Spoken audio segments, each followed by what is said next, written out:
I'm Nikita Rana and this is Daily Dope on Tech2. I was in a break and now I'm back, and today we're talking about employee activism.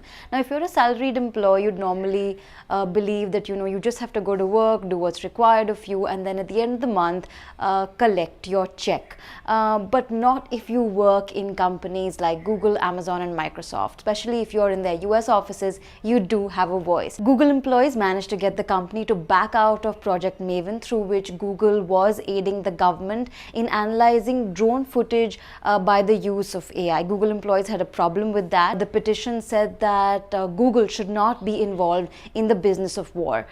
Surprisingly, it worked. Sundar Pichai came out and said that Google would end its contract with the Pentagon, which expires next year, and also came out with a code of ethics.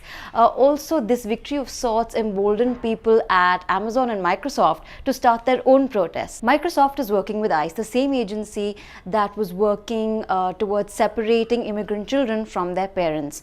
Microsoft employees signed a petition that said that as people who work on the projects that Microsoft profits from, we cannot be complicit. This letter was published in the New York Times. Satya Nadella, the CEO of Microsoft, came out and clarified that the projects that Microsoft was working with ICE on were related to legacy mail, messaging, calendar and document management. But that didn't convince employees, especially because he didn't clarify anything about facial recognition technology.